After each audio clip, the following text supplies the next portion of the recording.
Сәлем қыздар, бүгін неміс торты Шварцвальд, яғни черный лес, қара орман тортын даярлайтын боламыз.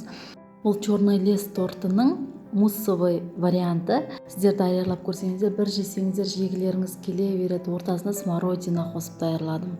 Ең алдымен шифоновый бисквит даярлаймыз. Ол үшін бізге 3 жұмыртқа, 80 грамм қант, 1 шымшым тұз, 100 грамм ұн, 20 грамм какао, 1 шай қасық разрыхлитель, 6 грамм сүт, 30 грамм сары май қажет. Алдымен жұмыртқаға 1 шымшым тұз, содан соң қантымызды қосып, миксермен жақсылап араластырамыз. 3-4 минут қантымыз әбден араласқанға дейін, ақырындап көпіргенге дейін араластырамыз.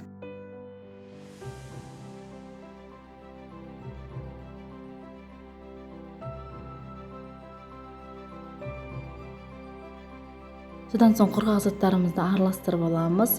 Ұнымызға какао және разрыхлительді қосып, қасықпен жақсылап араластырамыз. Содан соң елегішпен елеп отырып, жұмыртқамызға қосамыз. Қосып отырып, оны лопаткамен жақсылап араластырамыз. Лопаткамен қатты араластырудың қажеті жоқ. Астынан алып, үстіне қарай төңкеріп отырып араластырамыз. Құрғақ заттарымызды бірнеше бөлікке бөліп отырып саламыз. Сонда көтерілген жұмыртқамыз басылып қалмауы тиіс. Құрғақ заттарымызды себеміз. Содан соң лопаткамен қайтадан астынан алып, үстіне қарай айналдыра отырып араластырып шығамыз. Артынан сұйық заттарды қосамыз. Яғни менде бір ыдыста сүтпенен сұйық май бір ыдыста болған, соны құйып, лопаткамен қайтадан араластырамыз. Бұл жерде біз миксерді қолданбаймыз, өйткені бисквитіміз жақсы көтерілу үшін біз силиконовый лопаткамен астынан алып, үстіне қарай араластырамыз. Формамызды дайындап аламыз. Ол үшін фольгамен астын орап аламыз. Менде 18 см форманы қолдандым. Соған бисквитімізді құйып, содан соң 180 градуста қызып тұрған пеште 20 минуттай пісіреміз. Бұл барласын пешіңізге байланысты. Бисквиттің дайын болғанын ағаш палочкамен тексерсеңіздер болады. Торттың бір слойын қарақаттан жасайтын боламыз. Алдымен листовой желатинді суық суға салып қоямыз. Мен халал листовой желатин қолдандым. Порошковый желатинді описаниесінде қалай қолданатынын жайлы жазып кететін боламын. Қарақаттың орнына сіздер құлпынай, малина немесе басқа да жеміс немесе жидектерді қолдансаңыздар болады, шие қолдансаңыздар болады. Ал мен қатырылған қарақатты қолданған болатынмын. Қант пен крахмалды жақсылап араластырып алып, оны қарақаттың үстіне сеуіп, оны жақсылап араластырып отырып, газға қоямыз. Қарақатты газға қойып қайнатамыз. Қайнағаннан кейін 1 минут газда ұстаймыз. Жақсылап лопаткамен араластырып отырамыз. Қайнатамыз. Қайнатқаннан кейін 1 минут газда қайнатып ұстаймыз.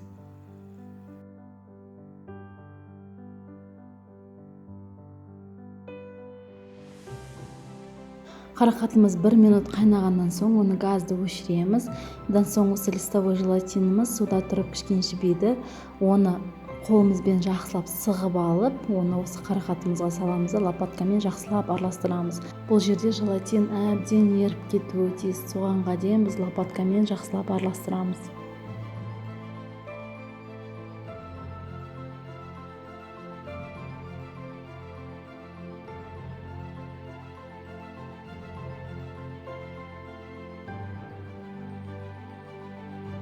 Содан соң осы смородинаны 16 сантиметрлі формамызға, яғни шеңбер формаға құйып, оны морозильникке салып қоямыз. Сонда осы смородинамыз морозильникте тұрып, осы домалақ формаға ие болады, яғни кішкене қатады. Соғанға дейін біз морозильникте ұстайтын боламыз. Піскен бисквитімізді пештен шығарып, оны төңкеріп, сеткамызға қойып суытамыз. Суығаннан кейін айналасын кесіп, пышақпен бисквитімізді кесіп аламыз.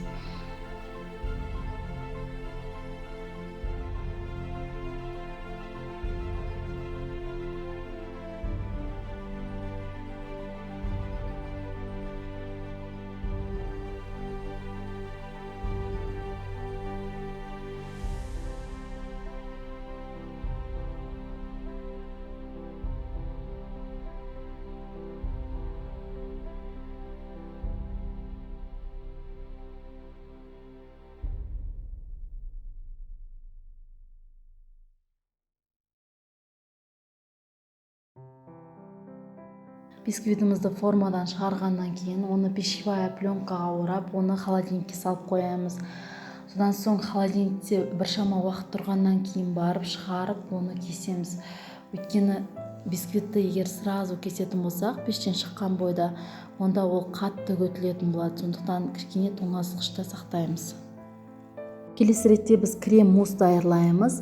Ол үшін бізге 50 мл сүт, 60 грамм қант, 90 грамм шоколад. Мен Калебо шоколадын қолдандым. Оның тортқа берер дәмі өте керемет.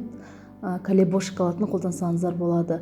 12 грамм листовой желатинді суық суға салып қоясыздар, немесе 12 грамм порошковый желатинді 60 грамм суға салып қоясыздар. Желатинді алдын ала салып қою керек. Ол суық суда еруі тиіс. Одан соң 230 грамм сметана, 300 грамм 33% сливки қажет. 12 грамм халал листовой желатинді суық суға салып, алдын ала дайындап қоямыз. Сүтке қантты қосып, сүтімізді газға қоямыз, бірақ қайнатпаймыз. Жай ғана осы қантымыз ыстық сүтте еріп кетуі тиіс. Жақсылап араластырамыз.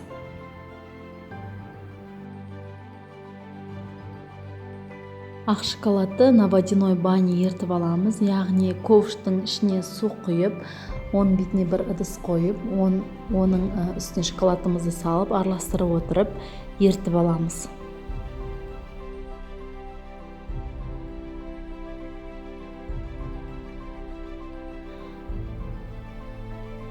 Шоколад әбден ерген соң, оны қант араласқан сүтімізге саламыз. Сөйтіп лопаткамызбен жақсылап араластырамыз. Содан соң суық суымызда тұрған желатинімізді сығып отырып, барлық суын кетіріп, осы сүтімізге қосамыз. Шоколад қосылған сүтімізге қосамыз. Оны жақсылап араластырамыз. Лопаткамен араластырсаңыздар болады, әбден ергенше, немесе оны погружной блендермен жақсылап араластырып жіберсеңіздер болады.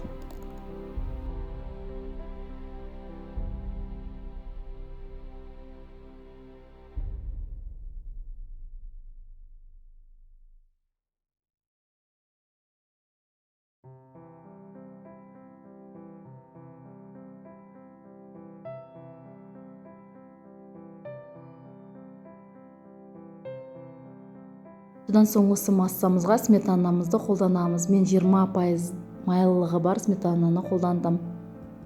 Осы жерде айтып кететін жайт, сүтіміз жылы болуы тиіс. Өйткені жылы сүтпен суық сметананы араластырған жағдайда желатиніміз реакцияға түсіп, яғни осы муссымыз уақытынан бұрын қатайып кетуі мүмкін. Сол үшін жылы сүт қолданғандарыңыз дұрыс.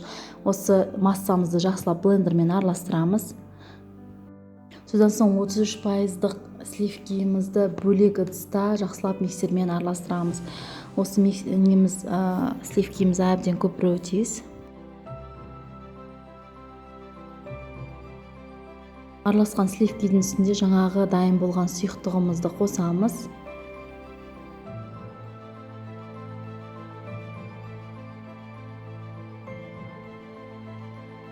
Лопаткамен оны жақсылап араластырамыз. Осымен біздің муссымыз дайын болады.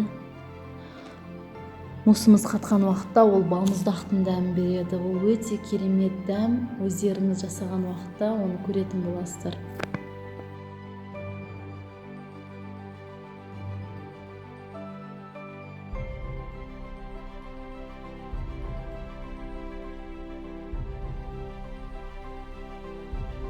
Бисквитімізді шығарып, бірдей етіп, кесіп аламыз. Бізге 2 слой қажет. Мен секілді бір форманы қолдандым. Араб шақпен айналасын барлығынан белгілеп алып, содан соң жіппен айналдыра отырып кессеңіздер болады. Сол кезде бисквитіміздің кесілген жері өте түзу болып шығады. Және бисквиттің айналасын 16 сантиметрге реттеп кесіп алсаңыздар болады. Сонда муссымыз 18 сантиметрлі формада мусты құятын боламыз. Ал оның ішіндегі, яғни осы бисквитіміз және ортасына бағана дайындаған смородинадан жасалған слойымыз, бұның барлығы 16 сантиметр болатын болады ортасында. Бөлінген бисквиттерді жинағанға дейін холодильникке салып қоямыз. Мен 18 сантиметрлі формамызды айналасын барлығына пищевая пленкамен орап дайындап алдым. торттың жан-жағын барлығы түзу болу үшін сіздер аттестатная бумага қолдансаңыздар болады. Сонда торттың айналасы тегіс болып шығады. Муссымызды 3 бөлікке бөліп аламыз. Оның бірінші бөлігін құямыз. Оны жақсылап тегістеп формамызға келтіреміз. Одан соң осының бетіне бірінші бисквитімізді холодильниктен алып, ішіне саламыз. Сол кезде суық болып тұрған бисквит осы мусста бірден формасын ұстайды.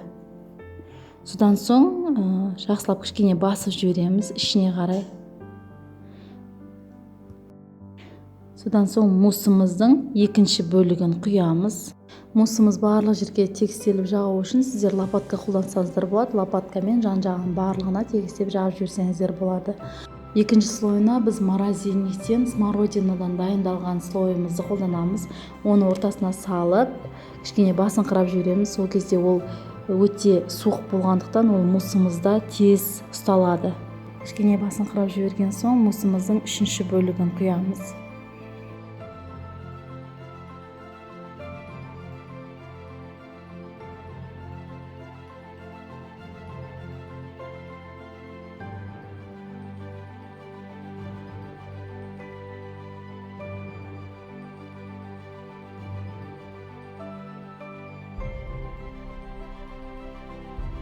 Холодильниктен бисквиттің екінші бөлігін шығарып, оны осы муссымыздың үстіне орналастырамыз.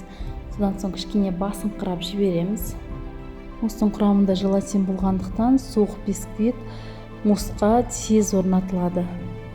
Енді тортымызды морозильникке 1 түнге жібереміз.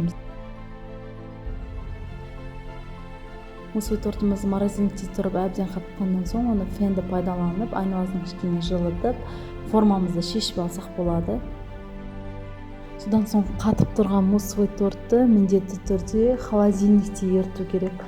Яғни ол оның өзінің размеріне байланысты 8 сағат, 6 сағат аралығында осы неде холодильникте еритін болады. Муссовый тортты өздеріңіз қалауыңыз бойынша әр түрлі сәндесеңіздер болады. Жидектермен, жемістермен. Мен жай ғана осы өзіміздің шифоновый бисквитімізден қалған үгінділермен бетін әсемдеп сәндеген болатын. Тортымыз шындығында балмұздақ тәріздес өте дәмді болып шықты. Сіздерге де міндетті түрде дайындап, жақындарыңызды қуантуға кеңес беремін.